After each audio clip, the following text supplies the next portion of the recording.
So you're gonna make not just a dress, but an entire outfit. Yep, that's the plan. And then Natalie will have something cute to wear. In 2 days. How many apprentices do you have working under you? Well, I'm new to sewing, but this would be the perfect project to learn on. You're saying it's just us? And we have 2 days? Why are we standing around talking? We're never gonna be able to get this done on time. Calm down. We have a sewing machine, we have a paper pattern, and we have metal eyelets. It's gonna be fine. Metal eyelets? What are those? It's gonna be fine. Hello and welcome to Snappy Dragon Studios, where we are attempting to prove that what appears to be a dramatic feat of costuming is doable in a weekend.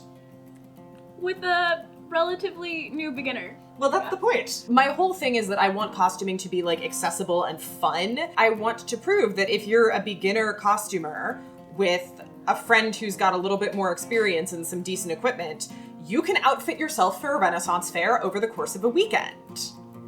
Which is what we're about to do for Natalie. This is my friend Natalie, who currently does not have that much in the way of Ren Faire outfits, but is going to be included in some of my Ren Faire trips this fall. We're gonna make her a whole ass outfit. I'm excited and also terrified. As per your video recently posted, I'm a perfectionist. I want everything to look really nice. Yeah, machine construction is normal for me, but I'm used to trying to get like a really nice clean finish on everything, and for this, no. Machine top stitching. It's faster. We've only got 2 days. I have done some historical reenactment things in which I started out by buying items and was slowly going to start making things until there was this weird global event that happened. But you did Dickens for how many years? 4 years. Okay, you know how to use a sewing machine. Yeah, I've done it before. Yeah. Made very simple skirts. One of the things we're gonna be making is a very simple skirt. The plan, such as it is, we're gonna make 3 costume pieces, a long shirt / smock, a simple pleated petticoat, kind of similar to how 18th century petticoats are done, and we're gonna make a supportive kirtle with a boned bodice, load the interlining up with steel boning because y'all see a lot of me sewing for my own body type. My body type doesn't require a lot of support. So my Renaissance kirtle, I can get away with just having some linen canvas in there and that's enough for me. You need support. A decent amount of support, prevent the back pain. We got really cute fabric. At the advice of that one Ren Faire costume director that I talked to for my Ren Faire video last year, this is Kona cotton, couple yards of it. This'll do for a skirt. This is from Renaissance Fabrics. It's a super pretty, it's a cotton blend, but a really gorgeous damask. For the shirt, I was given a bunch of white linen duvet covers by a friend of mine because they'd been clawed by her cats. We're just gonna use those for fabric, but it'll make cutting out interesting because cats don't exactly claw things evenly. Wait, you mean automatically? They didn't prime it for us to cut out a shirt? No, they're cats. You actually have cats. Dude. Do you think your cats would be that courteous? One of them would be. More because she's terrified of everything, so she's a people-pleasing cat. Poor baby. It is 11-ish on Saturday morning. We're gonna give ourselves until Sunday evening. We better get sewing. Now, I must inform you that we cheated very slightly on the 1 weekend goal. Natalie did visit a week earlier to make a fit mock-up for the kirtle pattern we were using, just in case complicated pattern adjustments were required. So you also want to trace, you see the short and lengthen hairline, the grain line, and the cut on fold line. Exciting. Like, yeah, so someone asked me how long my pieces take, and that's really hard to say. So I think it's worth just doing the mock-up without shortening or lengthening because your underarm to waist basically matches the pattern, even though your back length doesn't. So it seems like there's a chance that this will work, or we'll just alter the back length as like a style thing. Which will be fun. Make it look cute. You ready? No, but like, is there another option? You're as ready as you're getting? Yeah. Do the thing. I believe in you. It doesn't seem like it lines up at the top, but then you realize it's a 5/8 inch seam allowance, and if you go 5/8 of an inch inwards from the edge, that's where it lines up.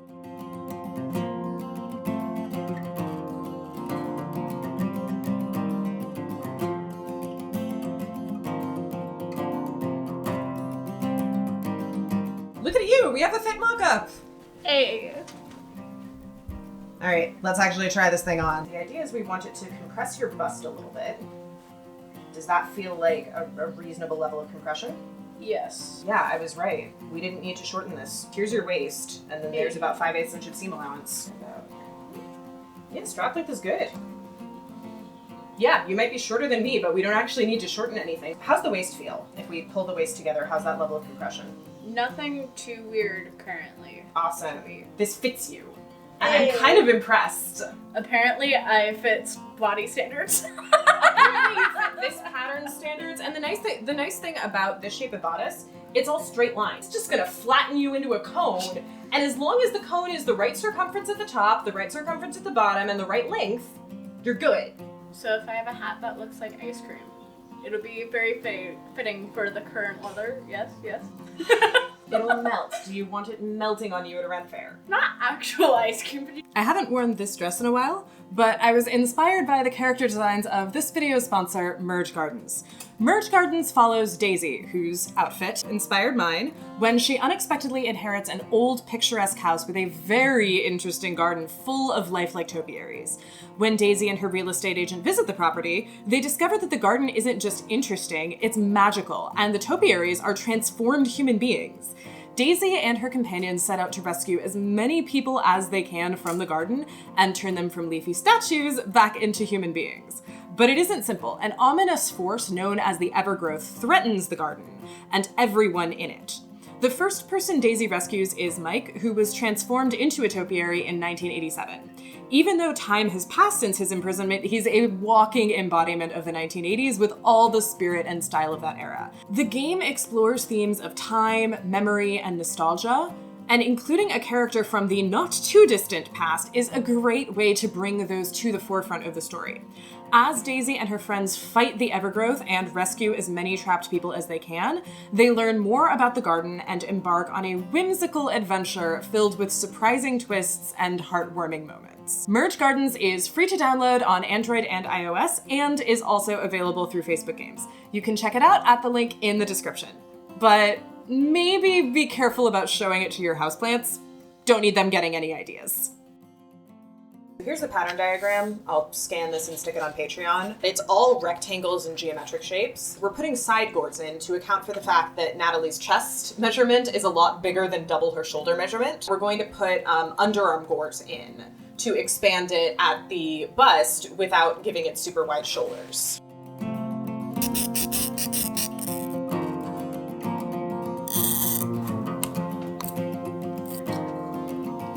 How do you feel? Knowing that it's an old duvet cover, not the nice fabric that we got, a lot less apt. That's kind of why I wanted to do this first. First thing we'll want to put together is the combinations of these guys and the gusset. The sleeve gusset actually goes in between these guys. Sew up like that to set and then down this side seam, and this is what becomes the actual side seam. And then this to the body. Yep. Putting in 50 more pins. I'm not sure I have 50 more pins for you to put in.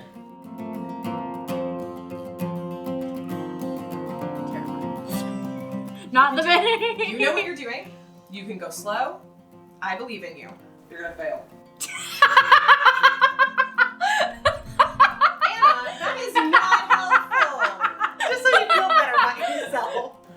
You should hold it. Mm-hmm. Exciting. Yeah. There you go.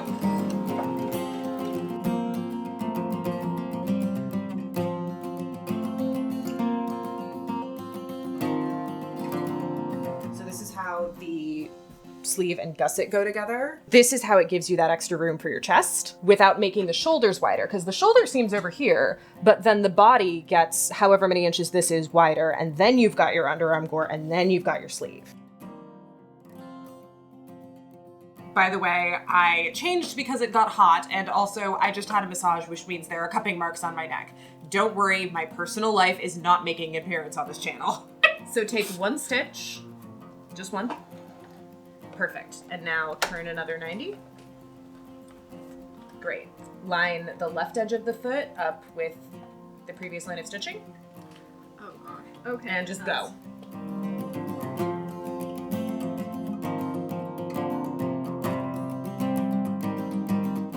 Hey, Matt. Yeah. What time is it? Bone. It's boning. Because that's definitely a thing we do in Snappy Dragon Studios. We're gonna reinforce this with steel boning so Natalie has enough bust support.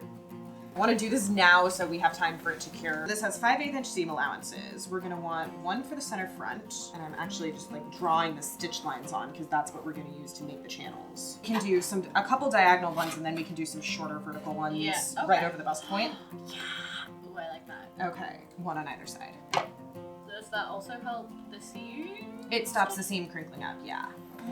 That's the goal. While Natalie is gathering the other sleeve, I am going to start dealing with the cuffs and collar. Sandwich a ruffle between one end and the sleeve or the body in the other end. Turn each one under about 1/2 inch.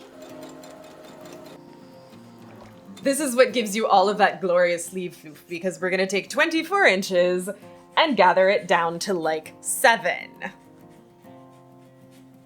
So many. And you're gonna have floofy sleeves. Floof. Most floof. Yep, keep going.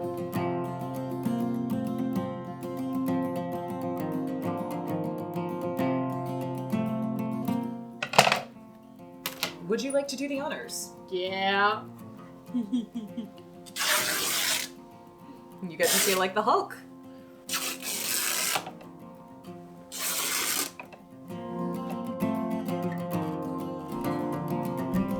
We want 2 pieces of twill tape that are your entire waist measurement plus like, I don't know, 8 inches or so on each end. Okay, now that I've fixed my initial math after screwing it up multiple times. This is the downside to making an entire outfit in a weekend. And the halfway point between one of the free sections of tape. There are times when I care about mathematical precision and perfect pleating, and this is not one of them. Mark that halfway point, match them up, pin. Now, continue. Halfway point, halfway point. Sometimes I'm lazy and don't bother to mark them. Just smoosh them together. I see how it eats pins now. Now that I've taught you the method, I can basically hand you this. And I can do the next one. knowing the math is correct. Move the pin so it's through the pleat. Divide and conquering the divide and conquer. Pretty much. Yeah, just make them smooch. Smooch.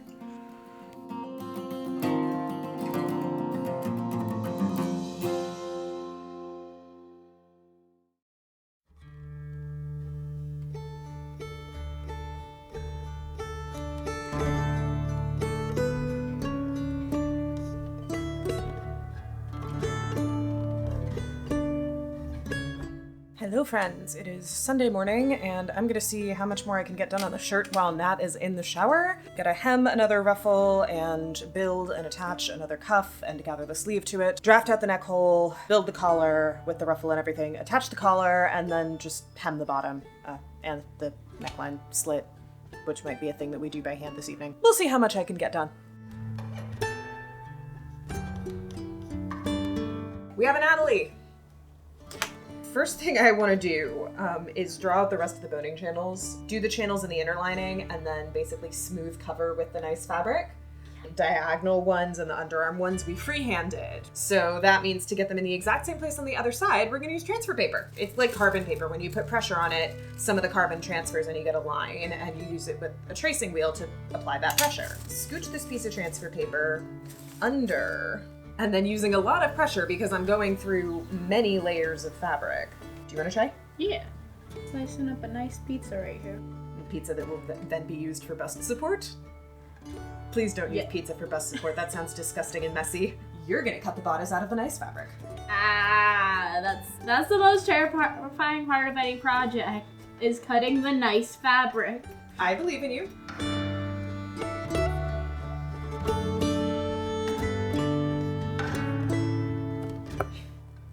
Not terrifying at all.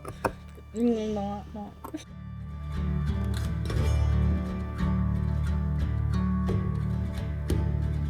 Do I know what I'm doing? No. But, you know, that's what you have to do sometimes. You have to cut into the very nice, pretty fabric. no idea. Cause that's the how life is. This is super detailed pinning work, Anna. Oh my gosh. Isn't the whole theme of this project that we are making something in a weekend, not making something perfect? Who said we can't do both? Obviously, we're hand sewing everything, including the eyelets. We're hand preparing actual, real, literal whale bone because we hunt whales like they're a renewable resource. Exactly, and we're like. I want to make sure the audience knows that that is said with dripping sarcasm that I will have to vacuum out of my carpet. And then obviously we're like making the fabric ourselves. Like, I picked this thread of blue. All this to say, the historical accuracy police can shove it. Standard settings. I've already loaded it with the sky blue thread. I think we should put this question to the viewers, though. Do you consider Starbucks, like frozen coffee drinks and whatnot, to be essentially ice cream, but in slightly melty form? And Not the Frappuccino, like they're like standard for like lattes. Oh, yeah. 5 A's is a lot more than. it does usually feel like that, yes. How are you doing? Apparently I enjoy ice cream tea. Otherwise, overall good. Alright. There's this. Awesome. So I will press that. Pressing under the top edges of, right now, the fashion layer, but I'm going to do both layers so that we can just sort of sandwich them together and top stitch, and that'll finish the top.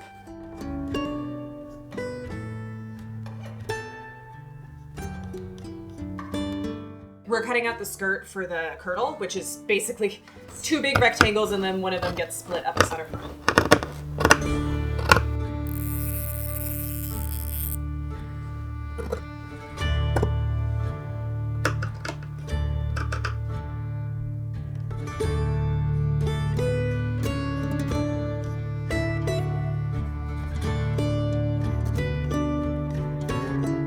Okay, so while Nat does that, I'm gonna draft the neckline.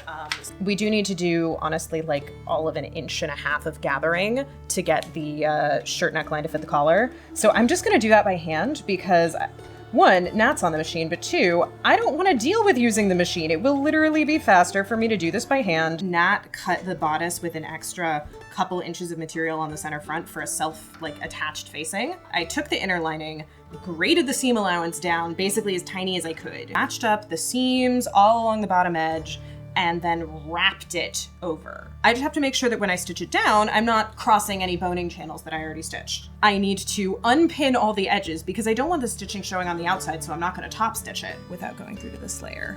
I've opened it up and I'm sewing so that the middle interlining is towards me because that way I can see that I don't cross my boning channels. Once I finished with that, Natalie slowly and carefully sewed the skirt pleats down to both edges of the twill-type waistbands. That's sharp. Also needs to get pleated to the bodice, and we are also doing that divide and conquer. Since the bodice has got this point on it, I've just drawn a straight line across. We're gonna pleat to that and then basically pin in place. We'll have an interesting method of stitching this down. Because the side seam on this bodice is so far back, I am matching up with the underarm boning channels instead of the side seam, so the skirt side seams are not going where the bodice side seams are. They're going where, more or less, the skirt fabric will be evenly distributed around the circumference of the body.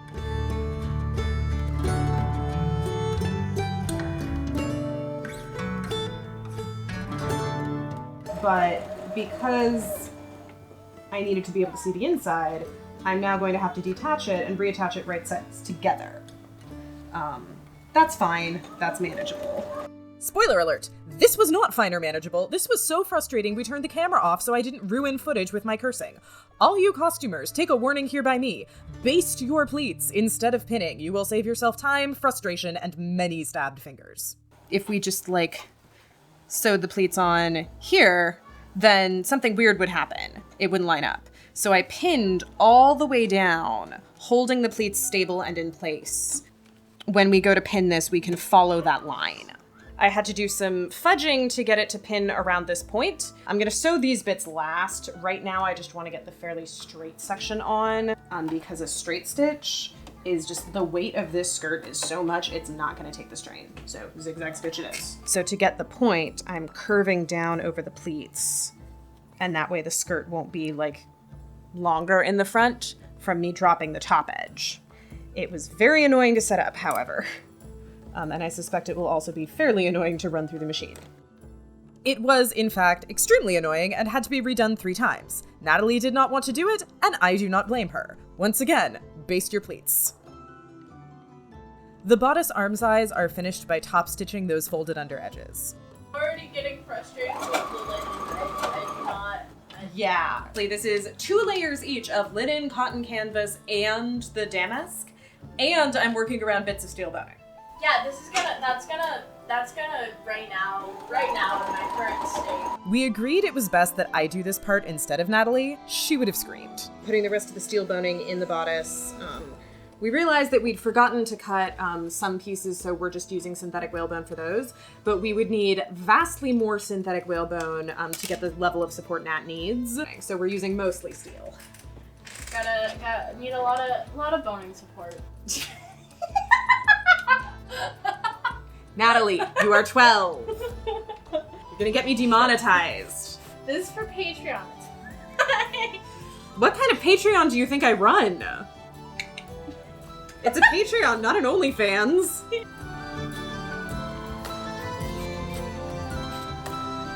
Well, I play Hey, the wild rover. No, never, no more.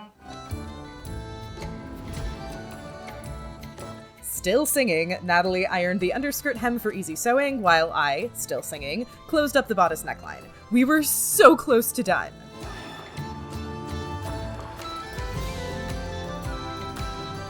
I am hemming the kirtle skirt, and that will be it. Oh, and we still need to put eyelets in this thing, but that's not sewing, because we're doing metal ones. We're doing... Go ahead, get that set up. And then on the other side, close it partway, just to feel that feel right? I think so. Yep, okay, punch.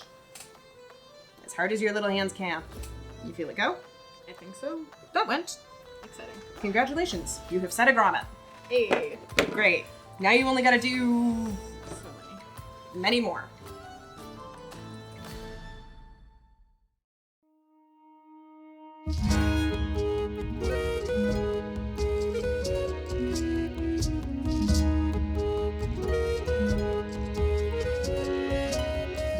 Behold, the fruits of our weekend sewing labors. I am so unbelievably happy with how this outfit came out, but what really matters is that Natalie loves it and can go on to her next costuming projects with more skills and more confidence.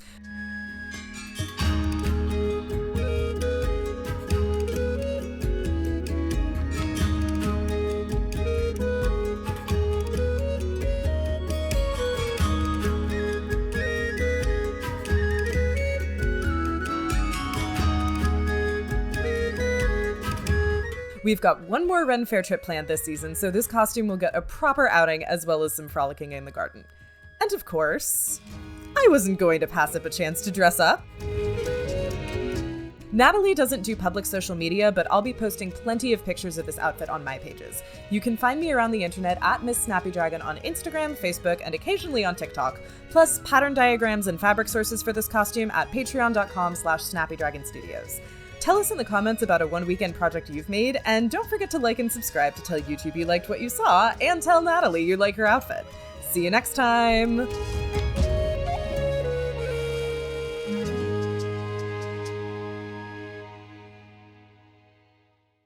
These are metal eyelets? Ugh, they're so ugly! Why didn't you do thread-bound ones?